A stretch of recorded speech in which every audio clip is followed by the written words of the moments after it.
nei ki tēnei hore kōrero e tū nei. Tēnei te pō nau mai te ao. Kia ora koutou, tēnā tātou katoa I roto I tēnei pō.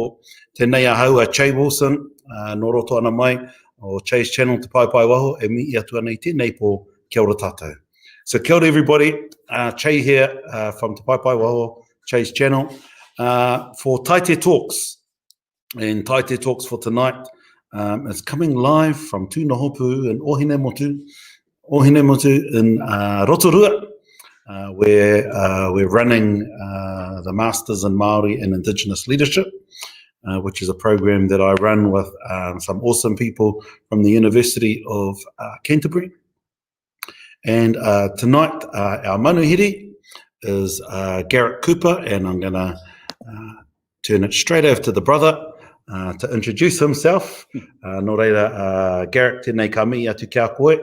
Garrick, he calls himself a theorist, and he's one of the guys, one of the lecturers that comes to the program to not only share different theories that are happening out there in the world, but also to our minds. And we've got a bit of an audience here. Some of the team are watching tonight. So we're going to have a kōrero, and we'll see how that kōrero goes. Nō reira, bro, tēnā koe. E oranga ngākau ko uru mai rā koe. Before we get into it, can you introduce yourself, ko wai koe, no wea, me rātu kōrero? Tēnā koe, mihi atu nā rā kia koe mo tēnei wahanga, ka noho tahi tāu te koro. Wai no he uli tēnei no roto a hauraki, nā te whanaunga, me tauranga moana, no nā tirangi nui, no te piri rā ka engari. Kai o tautahi au e noho ana, kua. Kai maurua tau au e noho ana ki reira. So, Kia ora. Tēnā koe. Cheers, bro. Awesome. So, Garrick, I've asked Garrick just to ask me a couple of questions, and we're just going to see where this conversation goes, and hopefully you enjoy it as much as I always enjoy talking with the brother. So let's go for it, bro. What's our kaupapa?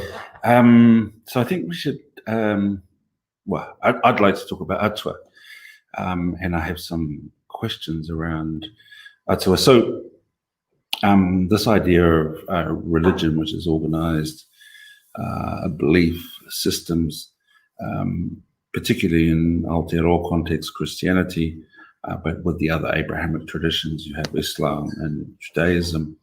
But the concept of God within these traditions is an all-powerful, omnipresent God, and it's a source of the truth, goodness, and so on. And there's always an assumption when we talk about Māori gods that our gods are just our version of what white people have. But I suspect that, well, I have a strong view that they can conceptually quite different and operate differently. So I'm particularly interested in how you conceptualize and think of atua vis-a-vis or in relation to how they may contrast with this sort of God from the Abrahamic traditions. So yeah, tēnā koe, bro. As I know the meaning of the word atua, are potential energy, and tua, beyond. And it is our role as tangata to invoke, draw upon, call on atua when and where required, so that our own atuatanga can then be realized. And, you know, people might say the magic inside a person. I like to call that our atuatanga. And so that's one part to the kōrero. I have been quoted in the past by saying that I don't think the term polytheistic is helpful. Polytheistic meaning believing in many gods, simply because it's a comparison between the one true God and then everyone else, when actually we're part of that everyone else, and our atua, and we are a manifestation of our atuatanga whenever we call on them. So Yeah. So we always used to joke that it's better to have heaps of gods than one, because if one's otherwise engaged. Yeah, otherwise engaged and busy, clicked out for the day, you call upon the other ones. But the first sort of, which is a good point, because everybody talks about roughly 70 gods. And I think the key thing that we need to remember is that, yep, there are the 70 odd gods of the culture, but then each iwi, each hapu, each whānau will have their own atua, and you'll hear the word kaitiaki and Māori when actually they're atua. And so, like, I was always taught to make sure that I have my own atua as well. Yeah. And so, over time I've worked it out to identify what the physical manifestation of my atua look like. Yep. And similarly, my nana, she always had her walking stick, the ro. Yep. And I now have my own, and I teach my kids about that. Yeah. So, yeah. So that particular conceptualization of a god suggests that they can appear and emerge all over the place, and it doesn't reside, or power doesn't reside in a particular entity or singular entity. It operates across multiple levels.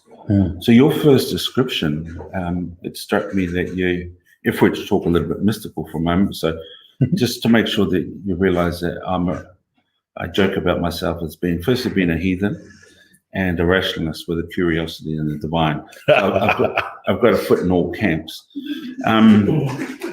But your first description, if I was to be slightly mystical for a moment, suggests that there's a connection of energy and forces calling upon and then connecting that with yourself and opening yourself up to those influences or forces, the energy, however you like to call it.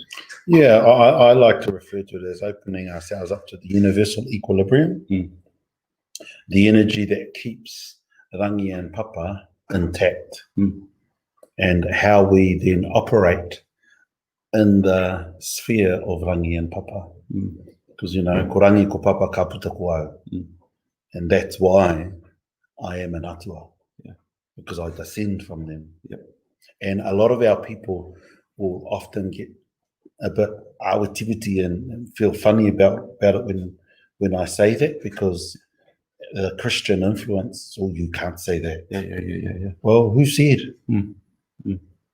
Well, it's a particular conceptualization of God as all-powerful and completely the antithesis of human beings, right? And so to associate ourselves with these all-powerful beings is to be a little bit overconfident, right? But that's if you see gods in a particular way. The way that you see them as a lot more sort of ever-present and less of a sort of single source of power. Yeah. And so it wouldn't be overconfident or hubris to connect. Well, and on my co-host sessions on Tuesday nights, the reason why I talk about, and I've been talking a bit about how you communicate with the universe through observation, is because the more you observe the wind, as I was walking from the Wharepaku back into here before, I could hear a certain bird. And, the more you observe and you take note of all of those different things, that helps you sharpen your senses. And as you sharpen your senses, then you can have a better relationship with atua. And the different ways that you can channel that energy to help you with whatever you're doing. Yeah. So it's a particular openness to what the world might have to offer or want to share with you. Yeah, that didn't sound too mystical, didn't it? I think if you're trying to understand what atua represent as we compare them with sort of monotheistic traditions, which, you know, most Kiwis are very secular, right? So most of us, we may be born into a family that's Christian, but most of us are not particularly active in terms of being part of a religion.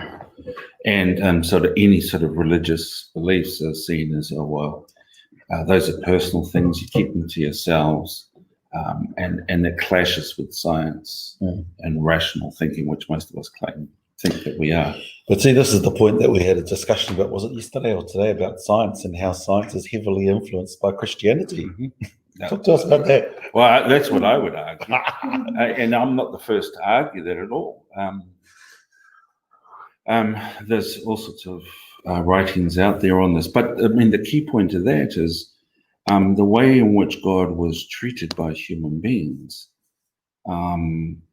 It's the relationship with God. So we see God as, when I say we, I mean that in a very generic way, as all-powerful, a source of all truth and goodness. We treat science very much in the same way today, and that the only truth which can emerge through rational thinking is through the processes of science. And, you know, I used to spend time with a Muslim mate, and they try to revert me, which is what they call it. So they believe everybody's born a Muslim, and then you're straight off the path, and then you go back to Islam. He tried to revert me because apparently I was a Muslim at some stage of my past life. But they gave me their propaganda, and I don't mean that in a disparaging way. I mean that they gave me information about Islam and the Quran, and they had all these. The interesting thing was what they had in this book was references to the Quran and the connection between that and scientific ideas, to show that existed before science, the idea. And it was a way of justifying the Quran and Islamic beliefs, because science has already told us, well, no, the Quran's fine by itself. It doesn't need science to be propped up. But science has that particular relationship with Christianity in a way that's really intertwined. It's difficult to disentangle. Well, and while the Christians were in the Dark Ages, it was Islam that was leading all of the science, and the Chinese. Yeah, North Africans and Sub-Saharan Africans. Yeah. Anyway, that's a tangent. It's slightly tangential. Yeah. So yeah, I mean, so if Atua is not this all-powerful being, it's a set of energy, and how might we demystify that for the rationalists and the secularists in the room? How might we think of that not as, you know, because when you start talking about energy, people start to go, oh, is that person been smoking too much dope? You know, sorry. But it's really, how can we talk about this in ways which the normal folk would understand? I suppose, you know, you wake up in the morning and the sun's shining, and you feel the warmth of the sun. The first thing I do, etu, witi maira, is I talk to the sun, because I'm building a relationship with the sun, so that in time when I need the sun, I can draw its power, its energy to whatever I'm doing. And it's all about building that relational thing, building that relationship so that you can then call on it in times where you require it. And so you're consciously depositing memory snippets, for want of a better word, snippets of memory to help you when you then need to do other things. So I can connect that with a couple of things. I mean, so one of the things we're taught when you enter the house, you say, tēnā koe te whare. And you acknowledge the house. And for Pākehā people, if they walked into a house and said, hello, house, they would feel like they were smoking too much dope, right? But for us, that's quite a normal thing. And what you're doing is you're acknowledging not just a physical building, but what that represents and the energy required to build. And the naming of it. And all the things which are imbued into that house and acknowledging it. So just a simple acknowledgement of a son, of a house, is about connecting and Connecting to your acknowledging. atuatanga. And connecting, I say your atuatanga because that's who we are. And the more that people can understand, it's not this ugly boogly. The more that we can then understand and start to build a relationship. Because the more you can talk to your atua, the more you understand yourself. Because of all of the components in me, you know, the air that's coming out of me right now is tāwhiri mātia. The air that might come from another part is still tāwhiri mātia. And then, you know, kia purea koe ngā haua tāwhiri mātia, so that you are cleansed by the winds of tāwhiri mātia, which is why our tupuna had their own form of meditation and breathing, that ngā kia ngā.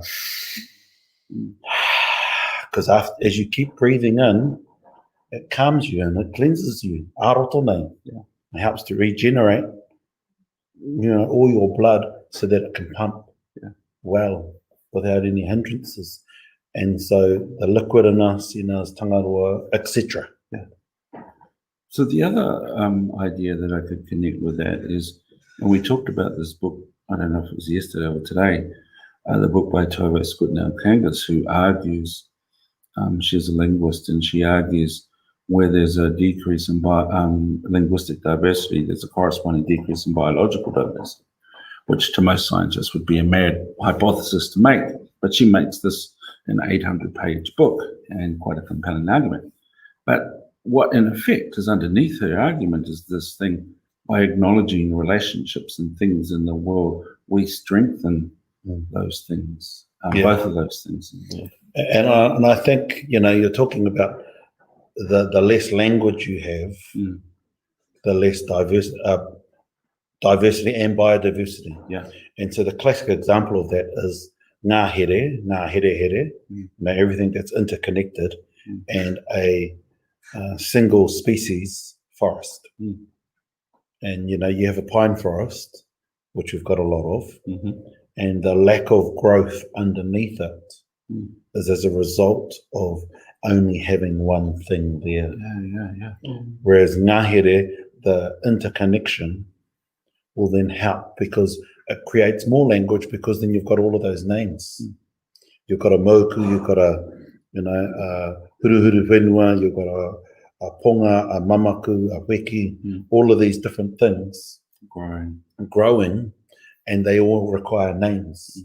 Whereas when it's just a single species, you know, red delicious or pine, you know, you're not going to have many other things, so it's going to be difficult to then have a conversation in that forest.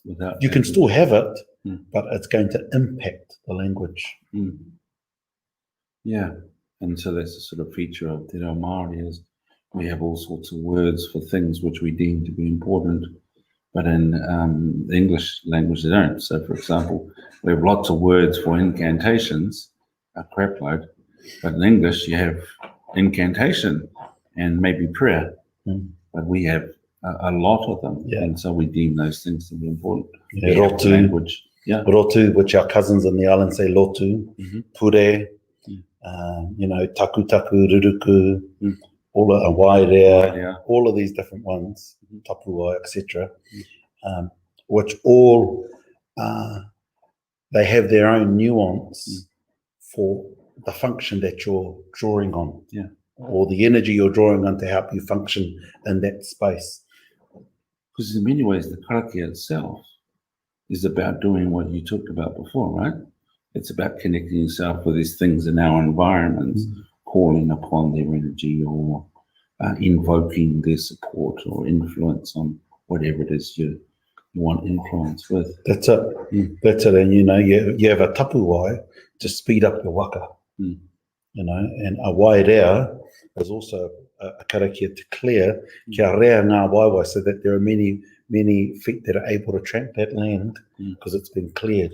You know, all of those things, as you break them down, it all makes bloody sense. And we can think of that in quite rational ways, and doesn't have to be. Of course, we're rational people. Yeah. It doesn't have to be the sort of mystical thing.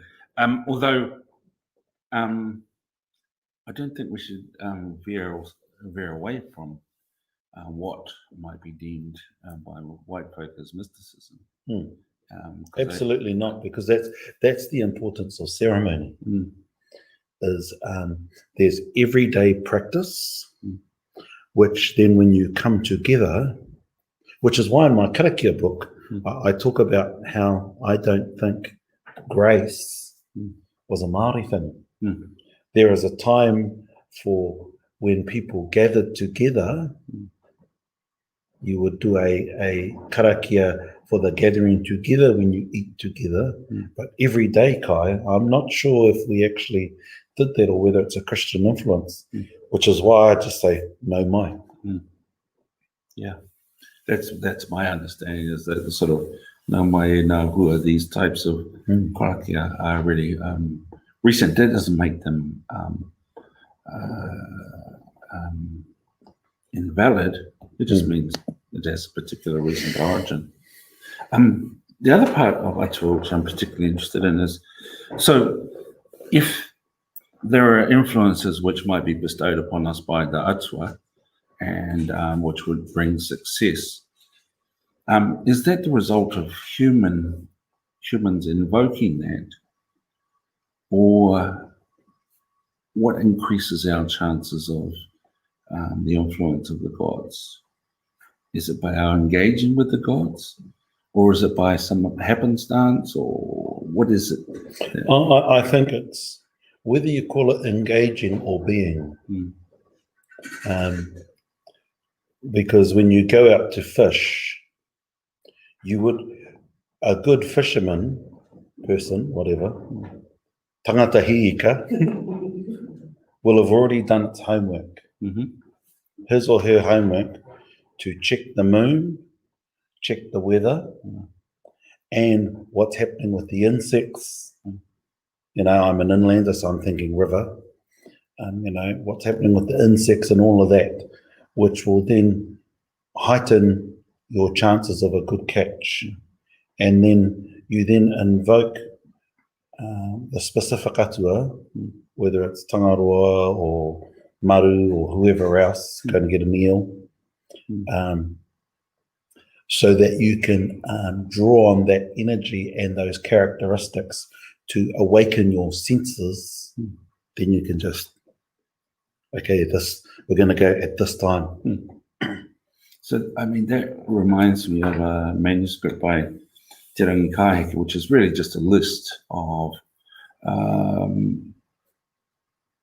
events and expeditions and efforts to achieve something which were attributed to one god, Aitua, so there's a not successful. And on the other list were successful expeditions or events, and they were attributed to Waimarie. Now, all the success or failure of each of those things were attributed to external forces, external to human beings. And so it raises a question about the place of knowledge, and to what extent are these things simply the result of atua influences, or are they the extent of human agency or our build-up of knowledge to increase our chances? The manuscript suggests that it was always attributed to the gods, no matter what humans did. The ultimate success or failure was determined by the gods, but that didn't mean that we couldn't do these things to increase our chances. Yeah, and which is why I'm saying that it's how you channel the atua within you. And like, notice I haven't used the word God at all tonight. I did. I slipped. Yeah. No. I knew you'd be doing. And at iwi, I'm deliberately not using God, because I've started to try and realign myself, because there are some words in English which just don't fit us. It's a bit like how we might translate tika. And so there are some things now, as I do translations and as I talk, I've decided, no, I'm just going to say what the Māori word is, because it doesn't fit the English translation just narrows what is often a very broad kaupapa or broad idea. I'm mindful of time, bro. What's our last bit of kōrero we're going to cover? Up to you, brother. Oh, well. I think you talked about the prophetic movements, and talk to me a bit more about the prophetic movements and what your thoughts are on, and see if we can find a question from there. Historic. Oh, geez. Did I just say that word? Yes, this fella's not interested in history or the future or the past. It's limitations of language, and I slip into the word, which was the point that you were just making, actually. Exactly. Limitations of language. Yeah. So prophets, I mean, I've been fascinated by the prophets, and I remember having an argument online around Mr. Tamaki and whether somebody claiming that he was a modern day prophet, and this other person claimed that he most definitely wasn't, because our prophets were not like him. And to be clear, I'm not, I'm a heathen, so I don't go to church. But I have been to Destiny Church a couple of times. And the thing that struck me was that he offered, in a really quite genuine way, I felt, hope for lots of folk that didn't have what it seemed like much hope. So there was a genuine connection there. And it struck me that that's what the prophets were really good at. Yeah. And so we might not like his politics, the sort of misogyny, the the homophobia, but that doesn't detract away from all of the good stuff, connections that he is building. Yeah. So, that's always been a fascination of mine. And so I think prophets walk between worlds really well in a way that most of us can't, and then they allow us to enter into the other side. So what I mean by that is people like Ruakinana, for example, through his engagement with the Bible and with the teachings, he was able to read what was happening in the world and convey that back to his people in such a way that it offered them hope. And it's that I find really fascinating about the prophets. And I think that's the point, is that if you look at many of our whakatauki and in the kupu hakari of the prophets, all of their various revelations, the importance of instilling hope is essential for us as humanity. Yeah, because we create some pretty good movies up here as humans, and as we create those movies, you know, as our friend in Hawaii refers to it as the cacophony of modernity. Those movies, that cacophony, that noise, takes us to some silly places and unhelpful places. And so the place of poropiti and rangatira, and like I deliberately don't use that word much, because I think almost anybody's a rangatira sometimes, and I don't know about that. But the importance of instilling hope is essential, but also the importance of us thinking, having the ability to give ourselves time to think is essential. And I think to close off, we'll play on a well-known proverb. No te manu kaumira nōna te ngā ere, te manu kaumi mātauranga nōna te ao, te manu oi wakaro nōna rangi ātea. And so, as many of you will know, the bird that eats berries, their world is the forest. The bird that eats knowledge, theirs is the world. But the bird that pursues thought, theirs is nirvana, or rangi ātea, that infinite space. And I think it's really important. You know, we're here with our master's program. that scholarship is a very Māori thing. If you look at all of our karakia and all of our waiata, you have to be a Māori scholar to be able to engage in the energy to be able to compose. You know, and so scholarship was something that our tupuna loved. And the expert in the garden was also a scholar, because they knew which atua to call on to invoke the right energy. And the expert in warfare was also a scholar, because they had to know which atua that they could communicate with and draw upon. So I just want to finish off with that scholarship is a very Māori thing. Tuku iho. Hei ngau mata pīnati.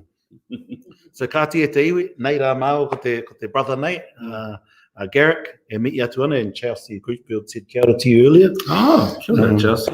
Yeah, so e mihi ana, tēnā koe, bro. Great to have you on tonight. Great to see you all tonight. And don't forget, Coho session on Tuesday. Tēnei ka mihi atu kia koutou. Rire hau, pai Māori.